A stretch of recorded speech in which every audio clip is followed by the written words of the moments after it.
Case lowering process আজকে আপনাদের সামনে আমি শেয়ার করব, কীভাবে কেসটাকে লোয়ার করা হয় ডিএমসি ফাইলের ক্ষেত্রে। দেখতে পাচ্ছেন আমাদের কেসটা আগের থেকে রেডি করা ছিল, ওয়েল্ডিং করে নেওয়া ছিল, তো এটা এখন আমরা লোয়ার করব। মাঝখানে ওটা হুক লাগানো হচ্ছে,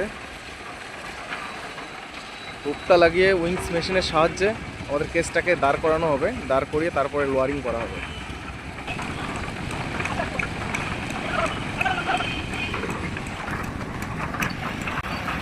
কেসটা আমাদের দাঁড়িয়ে গেল। ডিএমসি ফাইলের ক্ষেত্রে আমাদেরকে কেসগুলো আগের থেকেই রেডি করে রাখতে হয়। রেইনফোর্সমেন্ট রেডি করে আমরা আগেই রেখে দিয়েছিলাম, আজকে শুধু ওয়েল্ডিংটা করা হলো সকালবেলা। আর এখন আমাদের বোর্ডিংটা কমপ্লিট হয়ে গেছে মোটামুটি 10:30টার দিকে। তো এতক্ষণ ওয়েল্ডিং করে তারপরে এই আমাদের কেস লোয়ারিং প্রসেসটা আর কি চালু হচ্ছে। এখন কেসটা লোয়ারিং করা হচ্ছে। কেসটা লোয়ারিং হয়ে যাওয়ার পরে আমাদের ট্রিমি পাইপ লাগানো হবে। ট্রিমি পাইপ লাগানোর পরে আমাদের ওয়াশ হবে। ওয়াশ কমপ্লিট হয়ে যাওয়ার পরে তারপরে আমরা ঢালাই স্টার্ট করব। তো এই আমাদের বটম জালি চলে গেল, এখন টপ জালিটা যাবে। আমাদের অ্যাকচুয়ালি এখানে 28 মিটারের পাইল, সেই কারণে আমাদের দুটো করে জালি যাচ্ছে। এই যে টপ জালি নিয়ে আসা হচ্ছে আমাদের। এবার এটাও দাঁড় করানো হবে, দাঁড় করিয়ে ওয়েল্ডিং হবে, তারপরে আমাদের কেসটা লোয়ার করা হবে পুরো কেসটা। আমাদের অ্যাকচুয়ালি এখানে দুটো মেশিন চলছে, একটা টিএমআর চলছে আর একটা রিগ চলছে আমাদের, ডিএমসি রিগ। অ্যাকচুয়ালি হুক লাগানো হয়ে গেছে আমাদের। এই যে কেস দাঁড়িয়ে যাবে, এবার দাঁড়ানোর পরে আমরা ওয়েল্ডিং করে দেবো ল্যাপিংটা। ওয়েল্ডিংয়ের ক্ষেত্রে অ্যাকচুয়ালি আমাদের এখানে 612 mm এর যেহেতু আমরা ভার্টিক্যাল বার ইউজ করছি,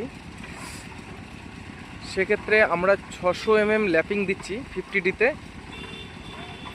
আর আমরা ট্যাগ দিচ্ছি হচ্ছে 3টে জায়গায় 50 mm, 3টে জায়গায় 50 mm করে করে ট্যাগ দিয়ে দিচ্ছি।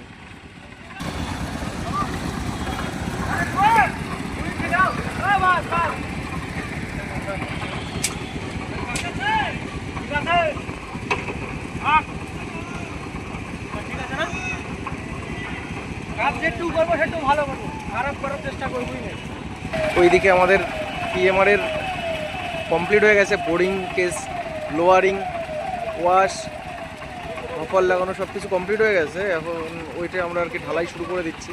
এদিকে সার্ভেয়ার কাজ করছে, আমাদের পাইলে পয়েন্ট দিচ্ছে।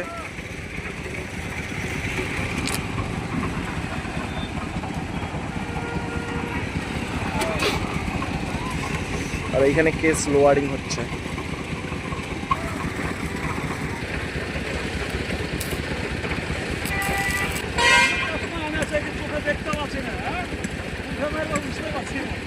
আচ্ছা, কেন এইটা তো সেদিন পাঠালো না, এটা ভেঙে আছে নাকি?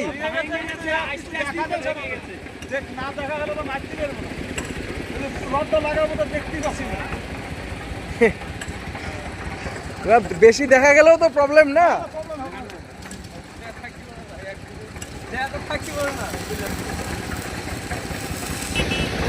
আমাদের এখানে 2.5 mm এর ইলেকট্রোড দিয়ে ওয়েল্ডিং হচ্ছে।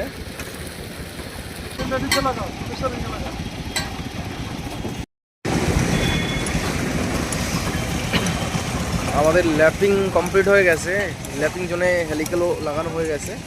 এখন আমরা বাকি কেসটা লোয়ারিং করব।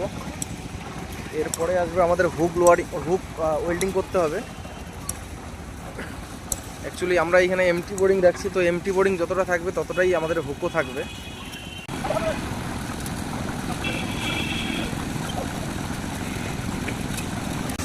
আমাদের কেস লোয়ার হয়ে গেছে, এবার হুক ল্যাপের পালা। আমাদের কেসের মাথাটা একটু আমরা ফাটিয়ে নেই, তার কারণ ফাটিয়ে না নিলে ট্রিমি পাইপ ফেসে যাওয়ার সম্ভাবনা থাকে প্রচুর পরিমাণে। অ্যাকচুয়ালি কেসটা তো অনেকটা ডাউনে চলে যায়, তো আমরা বুঝতে পারি না। ট্রিমি পাইপ যদি ফাটানো না হয় তাহলে কোনো কোনো সময় টিমি পাইপের মাঝখানে রডের মাথা ঢুকে যায়, যার কারণে আমরা কেসটাকে ফাটিয়ে নেই একটু। আর রডের মাথা ওই একটা রডের মাথা যদি টিমি পাইপের ভেতরে ঢুকে যায় তো টিমি পাইপটা যাওয়ার চান্সেস খুব কম থাকে, বোঝা যায় না অ্যাকচুয়ালি, যার কারণে আমরা মাথাটা করে ফাটিয়ে নেই টিমি পাইপ লাগানোর সুবিধার্থে। যে হুক নিয়ে আসছে আমাদের, হুক ওয়েল্ডিং হবে, তারপরে আমাদের পুরো কেসটাই লোয়ার হয়ে যাবে।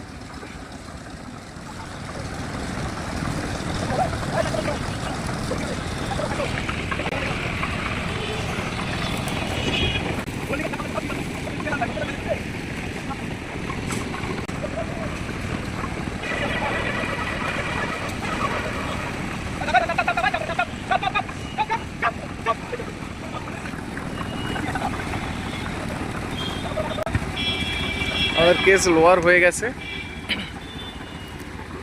এবার ট্রিমি পাইপ লাগাবো। ট্রিমি পাইপ লাগিয়ে ওয়াশ করব। ওয়াশ হয়ে গেলে তারপরে হপার লাগিয়ে আমরা কাস্টিং শুরু করব।